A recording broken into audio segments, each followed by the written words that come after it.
Good evening, everyone. Dr. Mehta here from Dayton Outpatient Center Pain Management. Here, starting our August Doc Talks webinar. Wanted to switch gears and talk a little bit about something that I think is very vital to us as providers, us as patients, and that's the importance of sleep, specifically how sleep relates to improving either chronic pain or acute pain, and some strategies that we're going to discuss, hopefully, that you can apply to your day-to-day life or maybe incorporate in some fashion to help improve the symptoms of the pain that you're dealing with.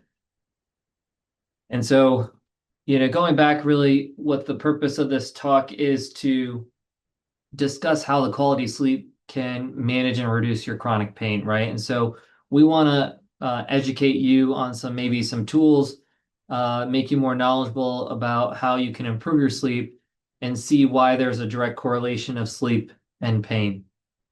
So, first thing is understanding pain and sleep, right? What is chronic pain? Chronic pain is something that you've been dealing with for weeks, if not years, right? And so that can be chronic pain from an injury, chronic pain from just arthritis, chronic pain from even migraines, right? And so there's a lot of reasons why we're dealing with chronic pain.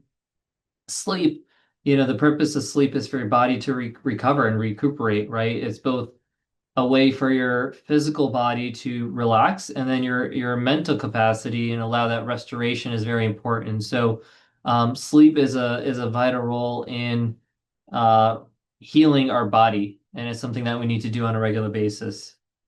So in understanding how we can improve our sleep and how it relates to chronic pain, it's understanding the different stages of sleep, right? And so typically, stage one is considered our light sleep. So that's where you can easily wake up. You transitioning from a light sleep, where you hear things in the background and you're slowly dozing off.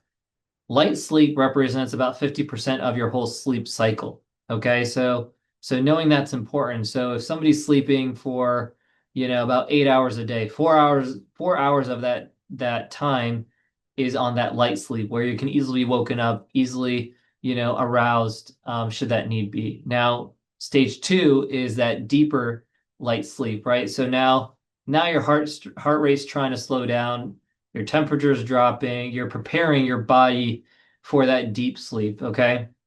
And so then stage three is deep sleep. This is where we get most of the restorative stage. The body's performing tissue repair. You're actually strengthening your immune system. Your muscles are growing, right? That is key to helping that physical function of our body recover. This stage, compared to light sleep, we said light sleep represents about 50% of your sleep cycle. Deep sleep represents only 25%, right? So that's about 2 hours, anywhere from 90 minutes to 120 minutes where you're in that deep sleep. Okay. And then finally, stage four sleep. This is important. This is where you actually brain starts to help restore function. And this is where getting good REM sleep or getting into that cycle helps with your chronic pain. And so again, this stage four is only about 2 hours or an hour and a half of your full sleep cycle. And so, putting that perspective, it's important to give yourself enough time to sleep, right? So that means you're in bed for about 8, 9 hours so that you can actually get into stage three and stage four, right? So if you're only sleeping for 4 hours a night, your body's not going to be able to get into stage three and stage four to get you to those sleep cycles. And so it's important to understand that getting not only good sleep, but having a sufficient amount of time where you're sleeping will get you the restorative processes that you need. So how does pain and quality connect? Well, number one, we want to reduce our pain levels, right? So having a restful night, you're able to restore your body, hopefully reduce your pain. Enhanced recovery, we just talked about, that stage three of deep sleep is where your body's undergoing some tissue repair. It's actually healing the pathology that might have been sustained throughout the day.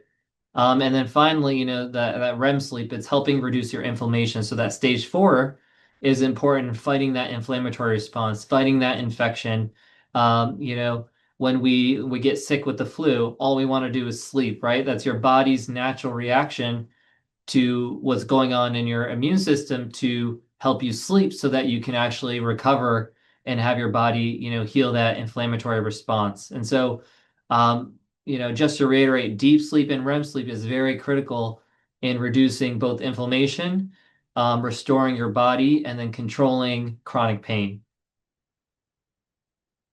So poor sleep can increase pain sensitivity, right? And so if we don't get good sleep, we're not getting those recovery tools, those regenerative type of treatments. And so what happens? Our body's on hyperdrive, right? We get this hyperalgesia where we can increase our pain both at our chronic pain sites and other areas.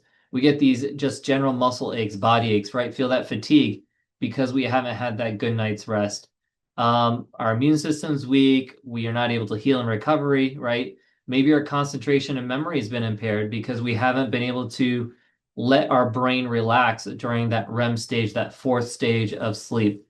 We become irritable, anxious, we feel sometimes depressed, right? Again, that goes hand in hand with our brain needing that ability to decompress. And then finally, all that carries over to low energy and fatigue. So if your body, has, say, run a marathon, right, and you're not able to spend that time to rest, your body is just going to be naturally fatigued. Same thing, your brain needs time to rest and relax, just like your body, your muscles would. And so, getting into that REM sleep is vital to do that. So here's a cycle, that we sleep. You have chronic pain, and you're in that light stage, that first stage of sleep. You wake up, it's harder to get back eventually into that deep cycle, right? So now you're not able to get into stage 3 or stage 4 of sleep. Your pain, your sleep pattern is not good. It makes your pain worse because of the next day. So you're in this vicious cycle of, interrupting sleep and chronic pain, interrupting sleep and chronic pain, right? So the goal here is to see how can we, number one, improve your sleep, right? If we can improve your sleep, if we can improve and reduce the interruptions in your sleep, can we overall start to see improvements in your chronic pain, right? And so that's the whole idea is this is one component in improving your symptoms.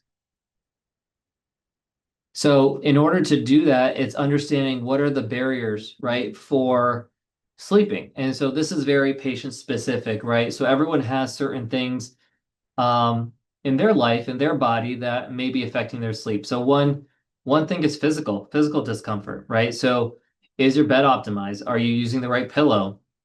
Are you, positioned in the right way? Is your sheets cold or hot? Are you propping pillows underneath your legs to offload your back, right? So this is all very patient specific. There's no perfect pillow, there's no perfect mattress. It's really what works for you.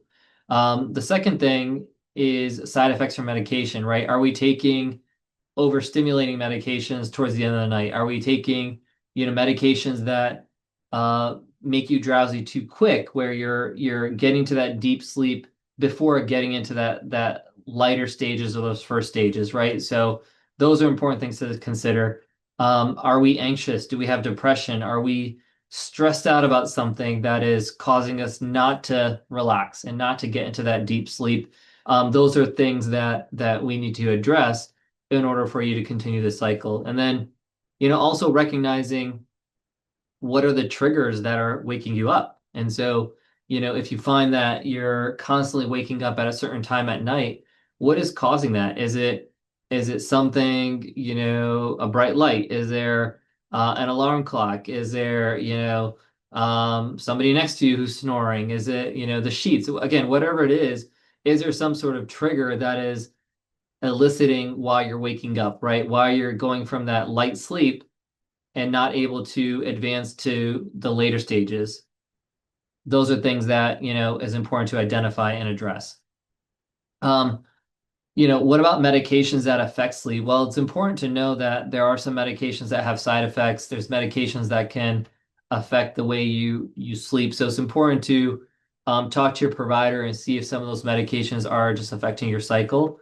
The second thing is alcohol, right? Alcohol and caffeine. So alcohol does tend to not only have an added effect to your medications, but they can actually worsen the sleep quality, right? So you may be able to, if you drink alcohol, you may be able to get to sleep, but then you getting into those quality stages of stage 3 and stage 4, right, which are those deep sleeps and REM sleep, where most of your restorative functioning is occurring, it will be less because of the alcohol, right? So your quality of sleep has diminished dramatically.